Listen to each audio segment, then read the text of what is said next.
ជំរាបសួរខ្ញុំបាទសុកច័ន្ទដុល្លារមកពីខាងក្រុមហ៊ុន Benjaran Asset Management Cambodia មកកខ្ញុំឡុងសវណ្ណារីមកពីខាងក្រុមហ៊ុនមូលបត្រ Acedina មកកដែលថ្ងៃនេះពួកយើងទាំងពីរនឹងធ្វើសេចក្តីបញ្យល់ស្តីអំពី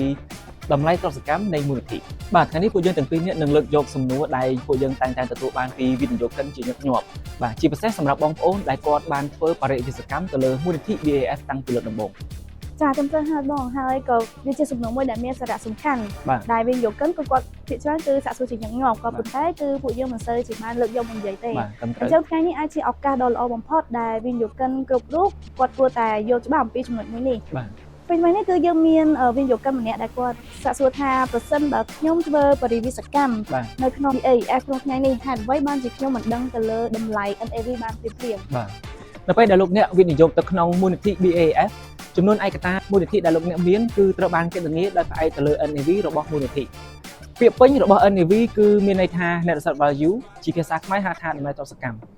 ទោះជាយ៉ាងណាតម្លៃ NAV មិនអាចគណនាភ្លាមៗនៅក្នុងថ្ងៃដែលលោកអ្នកធ្វើបរិយាកាសកម្មនោះទេបាទមូលហេតុដោយសារតែ BAF នឹងយើងត្រូវបានវិនិយោគទៅក្នុងទីផ្សារផលបត្តិជាច្រើននៅក្នុងប្រទេសផ្សេងៗគ្នា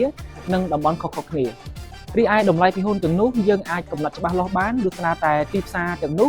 ត្រូវបានបិទភាគច្រើនគឺនៅពេលល្ងាចបាទនៅពេលទីផ្សារភាគហ៊ុនទាំងអស់នោះត្រូវបានបិទយើងយកតម្លៃបិទជាផ្លូវការមកគណនាតម្លៃសរុបនៃមូលនិធិហើយយើងកំណត់តម្លៃ NAV សម្រាប់ថ្ងៃនេះដើម្បីប្រកាសជាផ្លូវការនៅថ្ងៃបន្ទាប់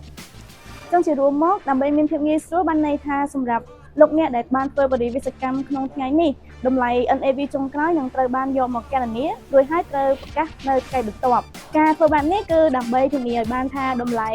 NAV គឺត្រូវបានគណនាដោយមានភាពត្រឹមត្រូវតម្លាភាពនិងយុត្តិធម៌សម្រាប់វិនិយោគិនគ្រប់រូបដំណើរការមួយនេះគឺត្រូវបានអនុវត្តទៅតាមស្តង់ដារវិនិយោគអន្តរជាតិនិងជួយការពារវិនិយោគិនដោយធានាថាអ្នកដែលបានធ្វើបរិវិសកម្មទៅក្នុងមូលនិធិគឺទទួលបាននូវការគណនាតម្លៃ NAV យ៉ាងត្រឹមត្រូវនិងស្មើភាពគ្នាប្រសិនបើលោកអ្នកមានសំណួរបន្ថែមទាក់ទងជាមួយនឹង BAF ពួកយើងបានរៀបចំខិត្តប័ណ្ណក៏ដូចជាឯកសារផ្សេងៗដែលជួយឲ្យលោកអ្នកកាន់តែយល់ច្បាស់អំពីដំណើរការនៃមូលនិធិនិងជាមួយនឹងអត្ថប្រយោជន៍ដែលលោកអ្នកអាចនឹងទទួលបានសម្រាប់លោកអ្នកដែលចង់បានការពិភាក្សានិងលម្អិតជាងនេះបន្ថែមលោកអ្នកអាចជួបជាមួយនឹងក្រុមការងាររបស់ពួកយើងដោយផ្ទាល់បានដែលគ្រាន់តែអញ្ជើញមកដល់ទីតាំងរបស់ពួកយើងដែលមានទីតាំងនៅកោះពេជ្រអគារ Morgan ចន្ទទី12ឬក៏នៅការិយាល័យក្រុមហ៊ុនមូលបត្រ Acedina មក